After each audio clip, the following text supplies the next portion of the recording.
안녕하세요. 한우 국밥집을 운영하는 평범한 60대 후반 아줌마입니다. 예전에 인터넷에서 이런 글귀를 읽은 적이 있어요. 유명한 나폴레옹이 했던 말이죠.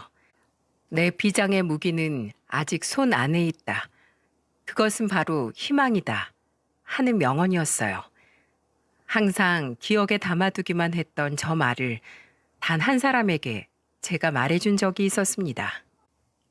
제겐 아주 소중한 인연으로 다가온 한 젊은이에게요.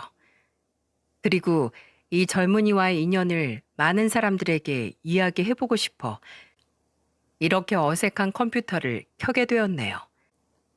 저는 29의 늦은 나이에 남편을 만나 결혼을 했습니다. 제가 아래로 여동생 둘, 남동생 하나에서 동생만 셋이라 동생들 뒷바라지하기 바빴거든요. 식당을 하며 돈을 버느라 바쁘신 부모님을 대신해서 말입니다. 평소 그런 저를 좋게 봐주신 동네 어른이 자신의 먼 친척버린 남편과 저 사이에서 중매를 서주셨고, 남편과 결혼을 하게 된 저는 남편의 연고지를 따라 서울로 올라오게 되었어요. 남편은 착한 사람이었습니다. 저에게도 자식에게도 사랑을 줄 줄 아는 좋은 가장이기도 했고요. 우린 슬하에 아들 둘과 막내딸 한 명을 두게 되었고, 막내딸이 태어나고부터 3년 뒤 남편의 회사가 부도가 나 문을 닫게 된 걸 계기로 우리 부부는 한우 국밥집을 차리게 되었습니다. 전라도에서 각종 국밥을 파시던 저희 부모님에게 기술을 배워서 말이죠. 아이들은 모두 순하고 착했는데 그중 제일 속이 깊은 아이는 큰아들이었어요.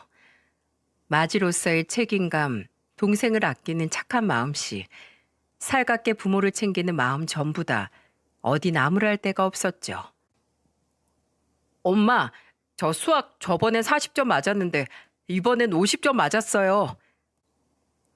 비록 공부는 좀 못했지만은요. 그래도 학교에서 있던 일, 우리 부부가 장사를 하는 동안 동생들과 뭘 하고 놀았는지 등등 큰아들은 우리 곁에 붙어 미주알, 고주알 이야기해주는 걸 참 좋아했습니다. 그러는 와중에도 항상 동생들에 대한 칭찬도 빼먹지 않았어요. 엄마, 오늘은 용훈이가 제가 말도 안 했는데 혼자 설거지를 다 했어요. 올해 중학교 들어갔다고 제법 의젓해진 폼이 장가 보내도 되겠다니까요. 미정인 또 어떻고요? 이거 보이시죠? 이거 미정이가 학교 가정 시간에 배웠다고 제 옷에 꽃 모양 천을 대서 바느질 해준 거예요. 예쁘죠? 내일 학교 가서 제 친구들한테 놀림은 좀 받겠지만 어때요? 학교 친구놈들 중에 저처럼 여동생이 이런 거 옷에 만들어주는 애들은 아무도 없을걸요? 그렇게 아이들은 우애 좋게 쑥쑥 자랐고 고맙게도 저들끼리 똘똘 뭉쳐 서로를 돌보던 아이들 덕에 저와 남편 또한 국밥집에 열중할 수 있었습니다. 크게 성공했다고 말을 할 수는 없지만 그 자리에 털을 잡고 어느 정도는 돈을 모을 수 있었어요. 그래서 큰아들이 고등학교 3학년이 되었을 때 우린 한 지하철역 건너편의 상가 건물로 가게를 확장 이전할 수 있게 되었죠. 공부를 못했던 큰아들은 대신 굉장히 성실하고 부지런했어요. 큰아들은 이를 악물고 중학교 3학년 때부터 공부를 시작하더군요. 대학에 가고 싶다면서요. 큰아들의 고3 시절엔 작은 아이들이 먼저 형을 도와야 한다며 집에서 텔레비전조차 켜지 않았고 거실을 돌아다닐 때도 발 뒤꿈치를 들고 아주 살금살금 걸어 다닐 정도로 우리 가족은 모두 큰아들의 입시를 도왔어요.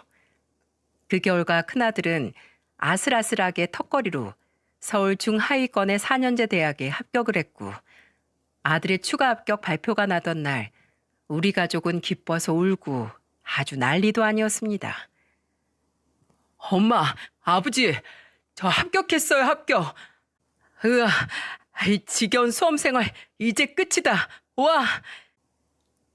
아직까지 큰아들을 애워싸고 축하하던 우리 5가족의 모습이 두 눈에 선하네요. 하지만 우리 가족의 행복은 그리 오래 가지 못했습니다. 어느 날 퇴근하고 집에 들어왔는데 학교에 간 큰아들이 아직 들어오지 않았더군요. 친구들과 술을 마시는 중인가 싶어 전화를 해보는데 글쎄 전화를 받은 사람은 바로 한 응급실의 간호사였어요. 너무 놀란 저와 남편은 벗어놓았던 겉옷을 허둥지둥 챙겨 다시 차를 몰고 한달음에 응급실로 달려갔죠. 동훈아, 동훈아! 하지만 큰아들은 이미 구급차에서 숨을 거둔 후였습니다. 뺑소니였어요. 워낙에 인적이 드물고 어두운 곳이었던지라 사고가 나고도 몇 시간이 지난 후에야 지나가던 행인에 의해 발견되었다고요. 나중에 붙잡힌 그 뺑소니범은 면허 취소가 될 정도로 잔뜩 취해 있었다고 합니다. 술에서 깨자마자 전날 기억이 떠올라 바로 경찰서에 가서 자수를 했다고 해요. 정말 죄송합니다. 저와 남편의 앞에서 그놈이 무릎을 꿇고 비는데 이제 와서 그게 다 무슨 소용이겠습니까? 이미 천사 같았던 내 아들은 이 세상에 없는데요. 장례를 도대체 무슨 정신으로 치렀는지 지금 아무리 떠올려도 기억이 잘 나질 않습니다. 그저 어떤 사람이 오가는지 시간이 어떻게 흐르는지도 모른 채 멍하니 큰아들의 영정사진만 올려다보았죠. 자식을 잃은 고통은 세상 그 무엇과도 비할 수가 없어 자식 잃은 부모를 칭하는 말조차 존재하지 않는다는데 그 말이 무슨 말인지 뼈저리게 알 것 같더군요. 그렇게 큰아들의 장례를 끝내고 집으로 돌아왔는데 너무 낯설었어요. 분명 큰아들이 세상을 떠나기 전과 아무것도 달라진 것이 없었건만 더 이상 큰아들이 존재하지 않는 그 집은 제게 엄청난 두려움을 안겨주었죠. 동훈아, 뭐가 그렇게 급해서 이 엄마보다 먼저 간 거니? 어? 엄마가 너 없이 앞으로 이 세상을 어떻게 살아야 해?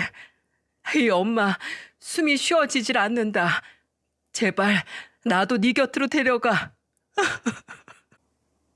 저를 껴안으며 우는 아이들과 남편을 외면하고 큰아들의 방에서 그렇게 몇 날 며칠을 울었는지 모릅니다. 자꾸만 사라져가는 큰아들의 채취가 아까워 나중엔 아예 아무도 들어오지 못하게 큰아들 방에 들어앉아 문까지 잠가버렸죠. 결국 강제로 문을 따고 들어온 남편에 의해 저는 그 방에서 끌려 나왔고 그 길로 쓰러져 병원 신세를 지기까지 했습니다. 큰아들을 뒤따라 가고 싶었건만 그래도 제겐 아직 두 아이가 남아 있었어요. 매일 학교에서 돌아와 지극정성으로 저를 보살피는 아이들 덕에 결국 저는 다시 힘을 낼 수 있었고 그렇게 한 해 두 해가 지나자 저도 조금은 큰아들을 가슴속에 묻을 수 있게 되었습니다. 그렇게 큰아들이 죽은 지 17년이라는 시간이 흘렀네요. 둘째 아들은 회사에서 지방으로 발령을 받아 우리와 떨어져 살게 되었고 막내딸 또한 회사 문제로 경기도로 이사를 가게 되었죠. 북적이던 다섯 식구에서 결국 막 결혼했을 때와 마찬가지로 다시 저와 남편 둘만 그 집에 남게 된 겁니다. 아들과 딸은 쓸쓸히 남겨진 우리를 걱정했지만 어쩌겠어요. 아이들도 성인이 된 지 오래이니 부모의 품을 떠나는 건 당연한 수순인 것을요. 남편과 전 아이들이 떠난 후 묵묵히 집과 가게만을 오갔습니다. 삶이 무료했지만 이것이 쓸쓸한 노년을 받아들이는 과정이라고 생각하고 남편과 그렇게 서로 의지하며 버텼죠. 그런데 언제부턴가 노숙자 한 명이 자꾸 우리 가게를, 특히 점심시간만 되면 우리 가게 내부의 손님들이 밥을 먹는 모습을 자꾸만 훔쳐보는 겁니다. 배가 많이 고픈지 배까지 부여잡고 말이죠. 들어오겠지 싶었는데 결국 안 들어오고 그러면서도 밥 시간만 되면 자꾸 밖에서 서성이니 나중엔 여간 신경 쓰이는 게 아니었습니다. 그래서 어느 날 결국 저는 가게 밖으로 나가 그 사람을 먼저 불렀어요. 배고프세요? 들어오세요. 아닙니다. 괜찮습니다. 제가 부르자마자 노숙자는 얼른 자리를 뜨더군요. 마치 도망이라도 치듯이 말입니다. 저야 뭐 가게에 들어오지 않겠다는 사람을 억지로 들어앉힐 수도 없는 노릇이니 그저 무슨 사정이 있나 보다 생각하고 말았죠. 하지만 하루도 지나지 않아 그 노숙자는 다시 저희 가게로 찾아왔습니다.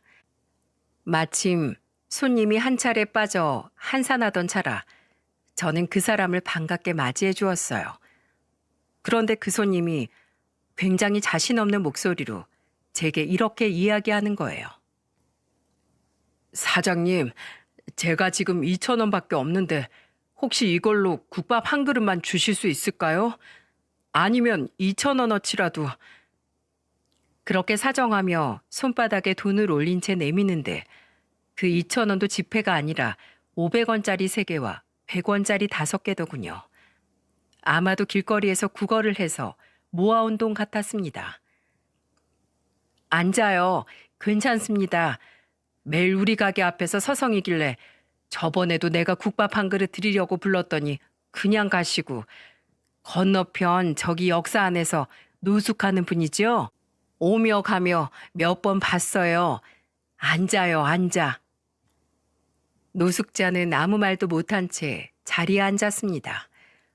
저는 혹시 모자랄까 국밥을 뚝배기에 넘치게 담아 그 남자에게 내어줬어요. 김치도 밥도 산처럼 쌓아서 말이죠. 모자라며 말해요. 감사합니다, 사장님. 정말 감사합니다. 노숙자는 국밥을 허겁지겁 입에 우겨 넣으며 눈물을 뚝뚝 흘리기 시작했어요. 그러면서도 배가 많이 고팠는지 숟가락질을 멈추지 못하더라고요. 자세히 보니 죽은 제 큰아들과 연배도 비슷해 보이는데 무슨 사정인 건지 몰라도 딱하게 느껴졌습니다. 그래서 전 어차피 손님도 없고 해서 노숙자 앞에 의자에 걸터 앉았어요. 천천히 먹어요. 그러다 체해. 네. 제 말이 끝나기가 무섭게 노숙자는 딸꾹질인지 허트림인지 모를 소리를 내더군요. 그런데 사례가 들린 것도 아닌 것 같은 게 밥을 먹으면서도 계속 트림과 헛기침을 반복하더라고요. 자꾸만 물을 마시기도 했고요. 저는 뭔가 음식에 문제가 있나 싶어 조심스럽게 물어보았어요. 왜요? 음식이 짜요? 아닙니다. 너무 맛있어요. 그게 사실은요. 제가 위암에 걸려서요. 뭐예요? 지금 암에 걸렸는데 병원에도 가지 않고 여기서 이러고 있단 말이에요? 돈이 없네요. 그리고 치료받을 마음도 없고요. 저는 그냥 이렇게 살다가 조용히 가고 싶어요. 그게 대체 무슨 말이에요? 부모님은 안 계세요? 가족은 없고? 놀란 저의 물음에 남자는 아무런 답도 하지 못하더라고요. 뭔가 눈치가 가족에 있는 것 같긴 한데 말하기가 힘든 건지 아니면 싫은 건지 말입니다. 어찌됐든 저는 그 아들 버린 남자가 너무 걱정되어 잔소리를 하기 시작했습니다. 그러지 말고 얼른 병원 가서 우선 치료부터 받아요. 치료부터. 돈이 없어도 청구는 나중에 하고 아프면 일단 치료부터 해주는 좋은 나라가 여기라고요. 지금이 얼마나 좋은 세상인데. 아닙니다. 치료를 받고 싶었으면 진작 받았겠죠. 저는 더 이상 살고 싶지 않아요. 그냥 이렇게 운명에 맡기고 살다가 때 되면 사라지고 싶어요. 남자는 삶을 살아갈 의지도 기력도 없이 모든 것을 포기한 채 하루하루 목숨만 연명하는 삶을 살아가는 것 같더군요. 그래도 이 아까운 청춘을 보고만 있을 순 없어 발만 동동 구르는데 주방에서 설거지를 마친 남편이 우리에게 다가왔습니다. 주방에 있었으면서도 우리의 대화는 다 듣고 있던 모양이었어요. 젊은 양반이 지금 무슨 소리를 하는 거야? 사람 목숨이 얼마나 귀한 건데 남들은 살고 싶어서 어떻게든 돈을 긁어 모아 치료받고 장기 이식도 받고 하는 세상인데 그 귀한 목숨을 허투루 써? 정신 차려! 남들이 보면 저나 남편이나 왜 이렇게 처음 보는 남의 일에 열을 올리나 싶을 수도 있겠지만 저도 남편도 그 남자가 남 같지 않았어요. 우리 큰아들은 살고 싶어도 더 누리고 가지 못했던 삶에 대한 귀중함을 아들 또래인 그 남자가 미처 모른다는 게 안타까웠기 때문이겠죠. 남편은 계속해서 그 남자에게 훈계를 하더군요. 그리고 남자는 남편의 말에 결국 울음을 터뜨리고 말았습니다. 뭘 잘했다고 울어? 울긴. 됐고, 여보, 이 양반한테 우선 국밥부터 마음껏 드려. 우선 사람이 밥은 먹고 살아야 할 거 아니야. 한 달이 됐건 1년이 됐건 거르지 말고 매일 와요. 알았어? 약은 있어요, 약? 아니요. 오늘은 늦었으니까 내일 점심 지나고 와요. 나랑 같이 병원 가게. 이후엔 다시 저녁 손님들이 들이닥쳐 더 이상 그 남자와 이야기를 나누지 못했습니다. 바쁘게 장사를 하는 사이 남자는 우리에게 고맙다고 꾸벅 인사를 하곤 가게를 나갔어요. 설마 내일 안 오진 않겠지 하는 불안한 마음으로 저는 그 남자의 뒷모습을 바라보았죠. 그리고 그날 가게 문을 닫고 집에 가서 저는 남편에게 물었습니다. 여보, 아까 국밥 먹고 간 사람 내일 가게로 다시 올까? 에휴, 모르겠어. 분명 무슨 사정이 있는 것 같긴 한데 말을 안 하니 원. 당신도 그 사람 몇 번 봤지? 어? 뭘 몇 번 봐? 거의 매일 보다시피 했지. 안 그래도 나이도 젊어 보이는데 왜 저러고 있는지 딱 해서 혼자 혀를 얼마나 찾는데. 아니 저렇게 젊은데 도대체 뭘 못해? 공사판에 가서 막노동을 해도 되고 하다못해 물류센터에 가서 일을 해도 충분히 되는 걸. 그래도 여보, 나 그 젊은이를 보면 죽은 우리 큰애 생각이 나. 우리 애가 살아있었으면 딱 그만한 나이였을 텐데 말이야. 안 그래?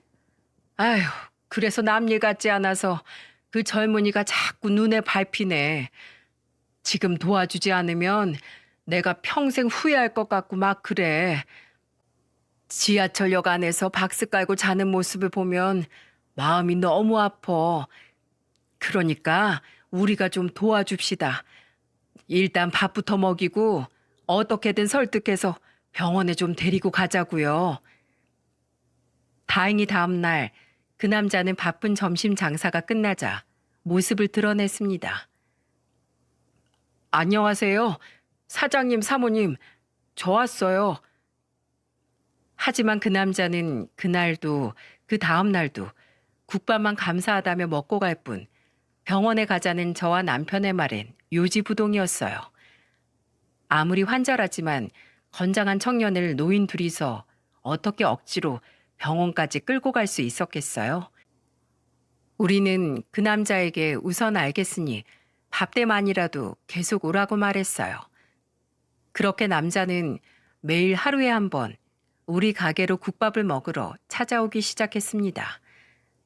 남자가 가게에 매일 온 지 한 달쯤 지났을 때인가 그동안 우리 부부에게 마음이 꽤나 열렸는지 남자는 그날 우리에게 자신의 과거를 털어놓더라고요. 제 이름은 이의식이에요. 감사한 두 분께 제 이름 정도 말씀드려야 할 것 같아서요. 사장님, 사모님, 사실 저 정말 열심히 살았어요. 근데 저희 부모님 때문에 제 모든 게 망가졌죠. 저희 엄마, 제 친엄마가 아니었어요. 아버지가 저 어릴 때 재혼을 하셨거든요. 그런데 제가 취직을 하자 제 돈을 대신 관리해 주겠다고 하시더라고요. 제가 결혼을 하게 될 때 돈을 잘 모아뒀다가 주겠다고요. 저야 뭐 친엄마가 아니었어도 평생 부모 자식 관계로 살았는데 당연히 믿고 월급 전부를 보내드렸죠. 한 달에 20만 원 용돈으로 남기고요. 계모와 돈, 이 두 단어를 들었을 때부터 뭔가 사연이 불길할 것 같더라고요. 그렇게 긴장된 마음으로 저와 남편은 의식군의 이야기를 마저 들었어요. 아니나 다를까 의식군의 사연에서 그 계모는 아주 몹쓸 사람이었더군요. 그렇게 제가 30 중반에 결혼할 사람이 생겨서 이제 모아둔 돈을 달라고 말했는데 그 엄마란 여자가 글쎄 저한테 그러더라고요. 자기한테 그 돈을 언제 맡겨놨냐면서요. 자기랑 아버지 쓰라고 준 돈이 아니냐고.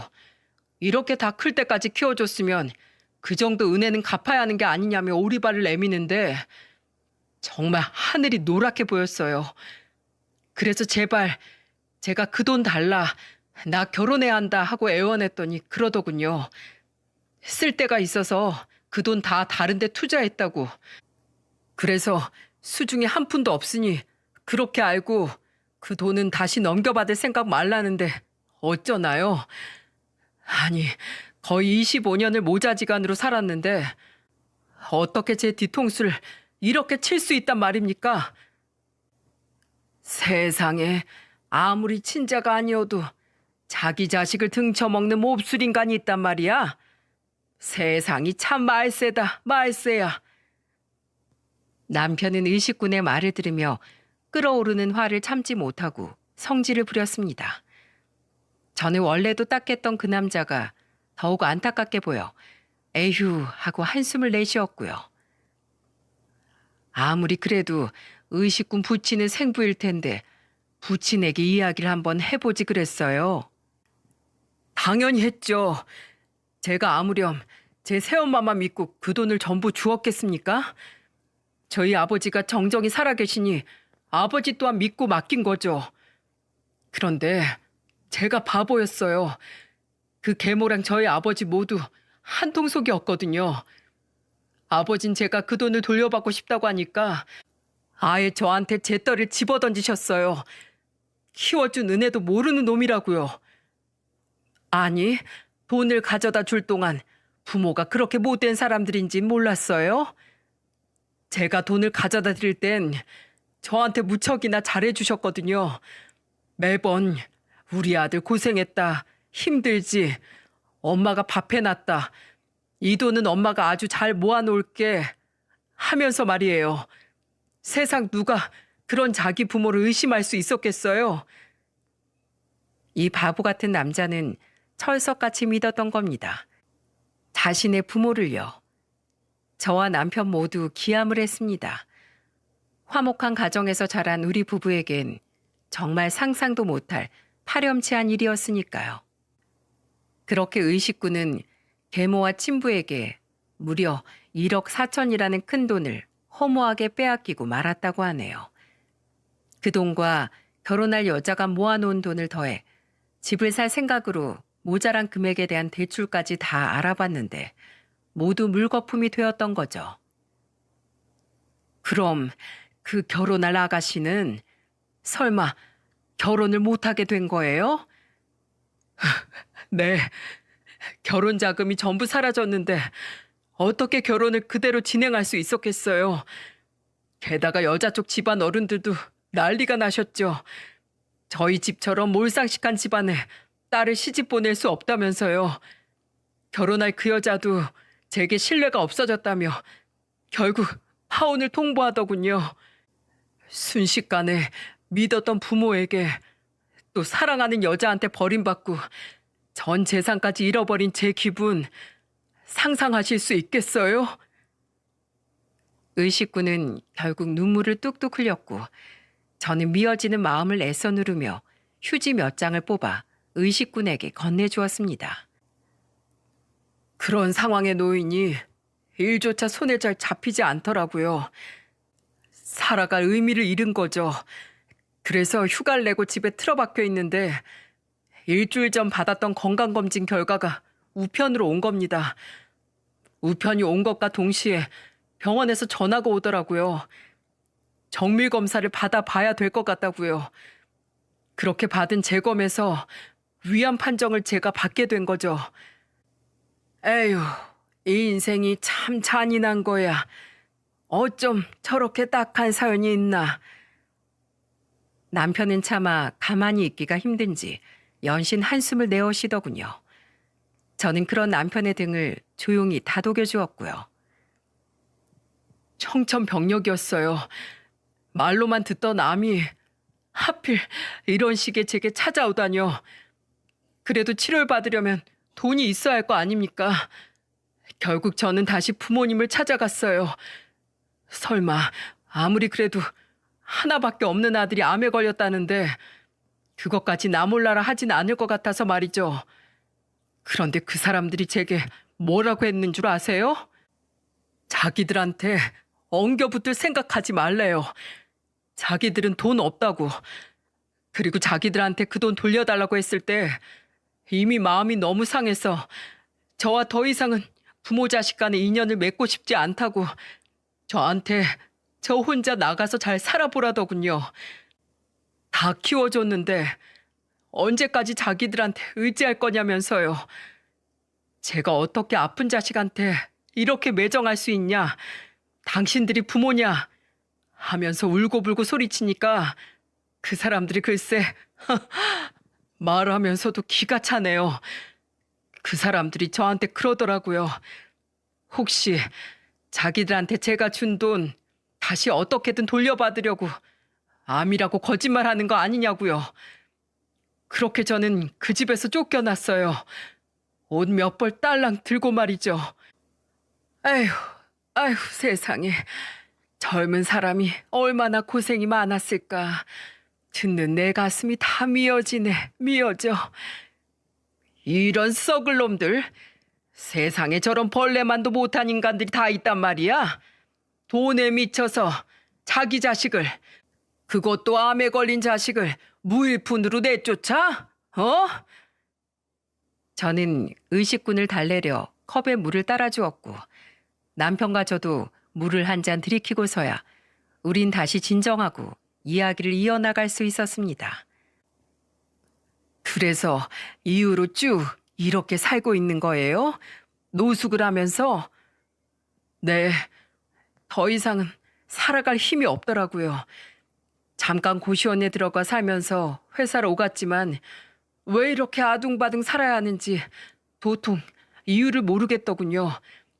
그래서 회사도 그만두고 고시원도 빼고 그냥 거리로 나왔어요. 다 부질없었어요. 그렇게 거리 불황자들 사이에 섞여서 되는 대로 살다가 천천히 죽어가려는데 언젠가부터 이 국밥집 앞만 지나면 맛있는 냄새가 그렇게 나더라고요. 제 자신이 우스웠어요. 살기 싫다고 거리에 나앉은 놈이 그래도 맛있는 건 알아서 식당 앞에서 서성이고 있는 꼴이 말이죠. 그래서 더 이상 여길 오지 않으려는데 사모님이 절 부르신 거예요. 일단 도망은 쳤는데 사모님의 들어오라는 말에 용기가 생겨 그날 저녁 어떻게든 구걸해서 모은 돈 그 2,000원을 들고 다시 찾아왔던 거고요. 길고 외로운 시간 끝에 찾아온 게 우리 가게였다니 얼마나 고맙고도 안쓰러운 말입니까? 순식간에 모든 걸 잃고 결국 길거리를 전전하게 된 의식군의 과거를 상상하니 결국 제 눈에도 눈물이 차오르더군요. 저는 의식군의 손을 꼭 쥐고 눈물을 흘렸습니다. 세상에 그런 천하의 몹쓸 부모가 또 어디 있을까. 이렇게 귀한 아들을 어떻게 그렇게 내쳐. 내 마음이 다 찢어지네. 아휴, 그래도 목숨이 얼마나 귀중한 건데 치료는 받아야지. 자, 의식 총각, 내 눈을 좀 봐요. 어때요? 우리도 그렇게 못 믿을 사람 같아요? 그래, 만난 지 얼마 안 됐으니까 믿기 힘들겠지. 그래도 우리 살자고요. 어? 그 인간 같지도 않은 부모한테 복수를 하던지 뭘 하던지 간에 우선 살자고. 난 총각한테 보여주고 싶어요. 이 세상에 아직 의식군을 버리지 않았다는 걸 말이에요. 어디서 그러더라고요. 죽지 않는 이상 사람은 누구나 비장의 무기를 가지고 있대요. 그게 바로 손 안의 희망이라는 거야. 젊은이, 우리가 의식군의 희망이 되어줄게요. 어? 저의 간곡한 말에 의식군은 말없이 눈물만 흘리더군요. 그리고 한 달이라는 시간이 더 지나 마침내 그 의식군은 간곡한 우리의 부탁에 못 이겨 백기를 들고 말았습니다. 남편의 의식군을 데리고 병원에 다녀왔어요. 병원에 갔던 남편이 다시 돌아오자 저는 궁금함을 참지 못하고 남편을 보챘습니다. 어때? 뭐래? 병원에선 좀 어떻대? 많이 심각한 거래? 위암이긴 한데 아직 이기에서 많이 발전하진 않아서 수술받고 치료 잘 받으면 완치될 가능성이 크다고 하네. 식도랑 가까운 부분에 종양이 있어서 수술로 잘라낼 부분이 좀 크다곤 하는데 그래도 아직 전이된 부분은 없다고 하니 다행이지 뭐야. 듣던 중 다행이었죠. 혹시 아주 위험한 상태는 아닐까? 우리가 병원에 못 데려간 2달 새에 병이 더 커진 건 아닐까? 무척이나 걱정이 되었거든요. 저는 안도의 한숨을 쉬며 남편과 의식군이 병원에 가 있는 동안 고민한 말을 남편에게 건넸습니다. 여보, 우리 큰애가 쓰던 방 말이야. 그거 그 의식 총각한테 좀 내어주면 어떨까? 아픈 사람을 거리에 둘 수는 없잖아. 기왕 도와주기로 한 거 우리 그렇게 합시다. 어? 아마 우리 큰아들도 우리가 그렇게 하길 바랄 거야. 오히려 우리 행동을 자랑스러워 할 거라고. 남편은 좋은 생각이라며 제 말에 동의를 했고, 그렇게 우리는 이건 너무 민폐라던 의식군을 설득한 끝에 집으로 데려올 수 있었어요. 아픈 사람이 어디서 자? 아무리 완치 확률이 크다고 해도 암 환자인데 아무 말 말고 내 집이다 생각하고 우리 집에서 지내. 알았지? 남편은 의식군 짐을 미리 청소해 놓은 큰아들 방으로 밀어 넣으며 말했죠. 그런데 일단 의식군을 병원에 데려가 약을 타고 우리 집에 들어앉히긴 했지만 하나의 큰 난관이 더 남아 있었어요. 안 됩니다. 너무 부담스러워서 전 절대로 못 받아요. 이번 진료비와 약값 내주신 것도 너무 감사한데 제 치료비와 수술비를 전부 내주신다뇨. 심지어 저 보험도 없어요. 바로 의식군의 병원비 문제였어요. 저와 남편은 그런 의식군을 붙잡고 말했죠. 의식총각, 그러지 말고 수술 받아요. 산 사람은 살아야지. 돈이야 일단 건강해진 다음에 나중에 갚아도 되잖아요. 하지만 거참 이 사람 말 들어. 의식이 자네, 여태 자네를 돕기 위한 우리 행동들을 모두 쓸모없이 만들 작정인가? 기왕 도움받기 시작한 거 그냥 끝까지 받아. 받을 때 받고 갚을 때 확실하게 갚는 것도 중요한 거야. 알았나? 마지막 남편의 말에 의식군은 결국 고집을 꺾었고 의식군은 우리의 지원하에 우리 집에서 병원을 다니게 되었어요. 그렇게 의식군은 우리와 한 가족이 되었습니다. 우리 부부는 그날로 의식군에게 말을 편하게 놓았고 의식군도 더 이상 우릴 사장님 사모님이 아닌 아주머니 아저씨라고 부르기로 했죠. 그리고 의식이가 집으로 들어온 다음 날 저와 남편은 의식이를 이발소에 억지로 끌고 갔어요. 이발소에 들어가지 않으려는 의식의 등짝을 남편이 세게 후려치며 이렇게 말하더군요. 야 이놈아, 너 어제 씻으면서 거울 안 봤냐? 듬성듬성 머리도 죄다 뜯기고 엉겨가지고 원. 나 노숙자였어요 하고 티내고 다닐래? 어? 이제 우리 가족이 된 이상 난 그 꼴 못 본다. 얼른 들어가. 결국 의식이는 울상을 하고 남편의 단골 이발소 의자에 앉게 되었습니다. 남편은 사장님에게 큰 소리로 외쳤어요. 사장님, 잘 좀 부탁해요. 이 지저분한 머리 좀 어떻게 해주소. 그래, 아주 남자답게 스포츠 머리로 잘라줘요. 알았죠? 네네. 그런데 이분은 누구세요? 조카? 조카는 무슨 내 큰아들이 올시다. 자신을 아들이라고 말하는 남편의 말에 의식의 눈망울이 커지더군요. 저는 그 모습을 보며 빙그레 웃었고요. 그리고 이발소에서 나온 남편은 의식이를 데리고 목욕탕에 다녀오겠다고 말했습니다. 나랑 가서 네 몸에 잔뜩 묵혀있을 때 좀 다 걷어내고 오자. 내 등도 좀 밀어주고. 예전에 죽은 우리 큰아들이 등 하나는 기가 막히게 밀어줬는데 요즘 우리 둘째는 일하느라 너무 바빠. 나랑 목욕탕 갈 시간도 없어. 안 그래도 내 등 한번 밀고 싶었는데 아주 잘 됐다. 의식이는 남편의 말에 저항 한번 못하고 끌려가더군요. 저는 잘 다녀오라며 인사를 하고는 그날 저녁상 준비를 하러 집으로 먼저 들어왔죠. 우리는 빠르게 가까워졌습니다. 의식이는 우선 수술 날짜부터 잡아 병원에 입원을 했고 위절제 수술을 받게 되었어요. 장장 6시간의 수술 기간 동안 남편과 저는 가게 문까지 닫고 수술실 앞에서 의식군을 기다렸죠. 종교가 없던 전 하늘에 있는 우리 큰아들에게 제발 수술이 잘 되게 도와달라며 빌기까지 했어요. 다행히 수술은 성공적으로 끝났고 이후 의식이는 식이 조절과 가벼운 운동 그리고 항암 치료를 병행하며 건강을 회복해 갔습니다.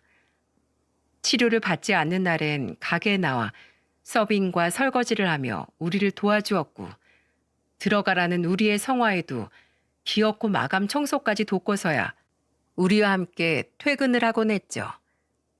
그리고 의식의 소식을 듣고 놀러온 둘째 아들과 막내딸 또한 의식이를 아주 반갑게 맞아주었어요. 반가워요. 뭐라고 불러야 하지? 의식 오빠? 반가워요. 저는 용훈이에요. 저랑 동갑이라면서요? 앞으로 친구처럼 편하게 지내요, 우리. 아, 이의식이라고 합니다. 죄송해요. 제가 염치 없이 두 분 부모님께 병원비도 받고 집에 이렇게 눌러 살게 되기까지 해서요. 아이, 별 말씀을요. 안 그래도 우리 부모님 두 분이서 지내시기 적적하실 것 같기도 하고 혹시 갑자기 아파서 쓰러지기라도 하면 어쩌나 걱정됐는데 의식 씨가 이렇게 든든하게 두 분 옆에 있어 주시니 저희로선 오히려 감사한 일인데요, 뭘. 미안한 마음 전혀 가지지 마시고 모쪼록 우리 부모님 잘 부탁합니다. 의식이도 처음엔 아이들에게 낯을 가리는 것 같더니 시간이 흐르자 아이들과 종종 어우러져 지내더군요. 그 모습을 보는데 죽은 큰애가 생각나 괜스레 코끝이 찡해졌죠. 그렇게 의식이는 점점 더 밝아졌습니다. 항암 치료를 하고 오는 날이면 많이 힘들었는지 괴로워 보이긴 했지만 그래도 의식이는 씩씩하게 암과 싸웠어요. 우리의 도움을 헛수고로 만들 수 없다면서 말이죠. 그러던 어느 날이었습니다. 당시 시기가 한창 코로나가 기승을 부릴 때라 가게 장사가 잘 되지 않아 한동안 남편 혼자 가게를 나갔었어요. 그때 저는 하필 코로나에 걸려 안방에서 자체적으로 격리 중이었거든요. 나라에서 정해준 격리 기간은 끝났지만 혹시나 몰라서 말이죠. 그리고 의식이와 남편에게 옮길까 저는 안방에서 잘 나가지도 않았고 방에서도 항상 마스크를 끼고 생활했습니다. 근데 하필 그날은 집에 아무도 없길래 방에서 나와 잠시 집안일을 하고 있었어요.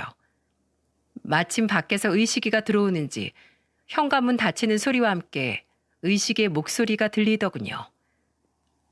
아주머니, 저 왔어요. 의식이는 좀 씻어야겠다며 화장실로 향했죠. 그런데 갑자기 머리가 핑 돌고 심장이 쥐어짜듯이 아파왔습니다. 그리고 전 할 새도 없이 그대로 정신을 잃고 말았어요. 이후 눈을 떠보니 저는 병원 침대에 누워있더군요. 나중에 남편이 해준 말을 듣고 저는 정말 깜짝 놀라고 말았습니다. 여보, 정말 큰일 날 뻔했어. 당신 의식이 아니었으면 정말 죽을 뻔했다고. 그게 무슨 소리야? 나 왜 여기 있어? 의식이가 쓰러진 당신을 들쳐업고 병원까지 왔어. 알고 보니 저는 평소 앓고 있던 기저질환 때문에 갑자기 쓰러져 심정지까지 왔었다고 하더군요. 그때 마침 씻고 화장실에서 나온 의식이가 저를 발견하고 심폐소생술을 한 후 119에 신고를 했던 겁니다.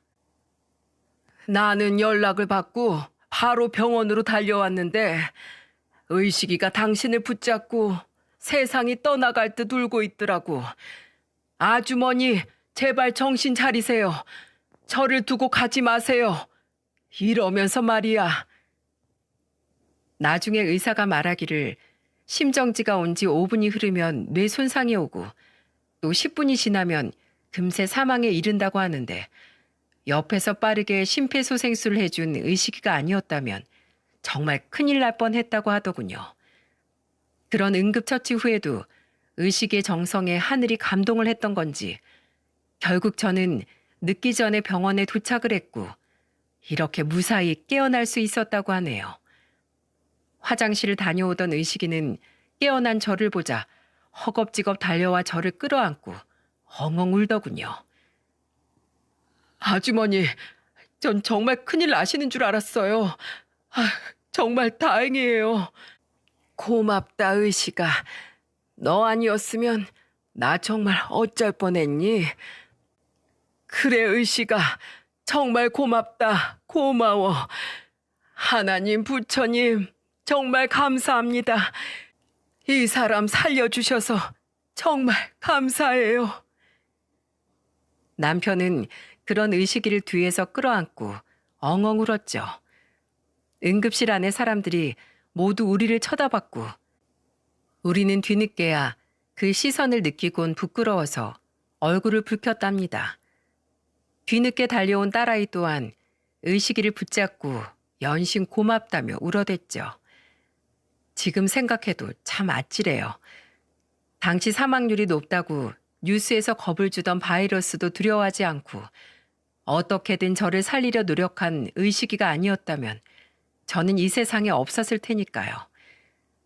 이후 저는 며칠 동안 안정을 취하기 위해 입원한 후 퇴원을 했습니다. 그리고 제가 퇴원해서 집으로 온 날 남편은 의식이에게 이렇게 이야기했어요. 의식아, 이 집에서 나갈 생각 말고 우리랑 이 집에서 평생 같이 살자. 넌 분명 하늘에서 우리 큰아들이 보내준 또 다른 자식이자 의인이야. 집사람을 살려준 은혜를 내 평생에 걸쳐 갚고 싶다. 아니에요. 두 분 아니었으면 저 아직도 비가 오나 눈이 오나 시멘트 바닥에서 박스 깔고 잠을 청하던 한심한 놈이었을 겁니다. 그러다 치료도 제때 한 번 못 받고 세상을 떠났겠죠. 그런데 저 두 분 덕에 느꼈어요. 저 살고 싶어요. 다시 열심히 삶을 살아내서 두 분이 제게 베풀어 주신 것처럼 다른 사람들에게도 희망을 그리고 기적을 선물해 주고 싶어요. 다시 삶에 미련이 생겼다는 의식의 말에 저와 남편은 그만 눈물이 터지고 말았습니다. 그래, 장하다, 장해. 남편은 손등으로 눈물을 훔치며 의식의 등을 연신 두드렸고 저 또한 의식의 손을 잡으며 아주 잘 생각했다고 칭찬을 해주었어요. 저와 남편이 울자 의식이도 괜히 찡했는지 눈시울을 붉히더라고요. 이후 건강을 많이 회복한 의식이는 다시 여러 회사의 이력서를 돌리기 시작했습니다. 그 과정에서 정말 깜짝 놀랄 사실도 알게 되었어요. 알고 보니 의식이는 서울에서 세 손가락 안에 꼽히는 명문대를 나온 인재였더군요. 우리 큰아들도 그렇고 전문대에 간 작은 아들이나 경기권 대학을 나온 막내딸까지 제 주위에서 그런 명문대를 간 사람은 본 적이 없었는데 정말 신기했죠. 게다가 전 회사 또한 이름만 대도 누구나 알만한 대기업이었던지라 의식이는 이력서를 돌리기 시작한 지 3개월 만에 중견기업에 취업할 수 있었어요. 의식에 정장 입은 모습이 어찌나 멋있던지 마치 다른 사람 같아서 저는 연신 감탄을 했고, 그런 제 말에 의식이는 부끄러운 듯한 표정을 짓더군요. 제 취업한 후 첫 월급을 탄 의식이는 그 돈을 전부 인출해 우리에게 가져다 주었습니다. 저는 그런 의식이를 야단쳤어요. 그리고 그런 제게 의식이는 웃으며 이렇게 말하더군요. 이놈아, 내가 이런 짓 하지 말라고 했지? 네 부모한테 그렇게 당하고도 아직 정신을 못 차린 게냐? 우리 네 돈 못 받는다. 네 돈은 네가 모아. 얼른 다시 가져가. 아주머니, 앞으로 제 돈은 제가 모을 테니까 첫 월급만 두 분께서 받아주세요. 그리고 앞으로 두 분 곁에서 평생 조금씩 걸쳐서 제가 받은 은혜 갚을 겁니다. 이거 안 받아주시면 저 이 집 나갈 거예요? 네? 받아주세요. 의식의 농담 섞인 말투에 저는 하는 수 없이 그 돈 봉투를 받아들고 말했죠. 그래, 고맙다, 고마워. 근데 이 돈을 아까워서 어떻게 쓰니? 내 이 돈은 어디 잘 보관했다가 꼭 아주 중요하게 필요한 데 쓰마. 행복한 나날들은 계속해서 이어졌습니다. 그런데 선물 같은 행복은 거기서 끝이 아니었어요. 엄마, 아버지, 저 의식 오빠랑 결혼하려고요. 뭐? 도대체 언제 눈이 맞은 건지 우리 딸과 의식이가 글쎄 결혼을 하겠다고 우리에게 선언을 한 거예요. 둘이 정장까지 쫙 빼어 있고 우리 앞에 무릎을 꿇은 채 말이죠. 저와 남편은 영문도 모르고 아주 편한 추리닝을 입고 있었는데요. 우리 오빠 말고 세상에 내가 결혼할 사람이 어디 있겠어. 불행한 과거를 딛고 지금 이렇게 멋지게 다시 일어난 존경스러운 사람이지. 또 누구보다 날 아껴주지. 게다가 이미 우리 가족이자 엄마를 살려준 사람이잖아. 내 신랑감으로 의식 오빠보다 더 나은 사람 있어? 없지? 딸의 말에 의식이가 뒤통수를 긁적이며 부끄러워하는데 그 두 사람의 모습이 어찌나 잘 어울리던지요. 그렇게 두 사람은 부부의 연을 맺기 위해 지금 열심히 결혼 준비를 하고 있습니다. 의식이는 위암 또한 거의 이겨내 완치 판정을 앞둔 상태이죠. 이게 바로 겹경사 아니겠어요? 시간이 참 빠르게 흘러 벌써 아이들의 결혼식이 한 달도 남지 않았네요. 원래도 가족이었던 의식이가 이젠 정말 법으로 엮인 우리의 진정한 가족이 되는 날이기도 하겠죠. 저는 앞으로 사위가 될 의식이를 어떨 땐 장모로, 어떨 땐 엄마로서 평생을 아끼고 사랑하려고 합니다.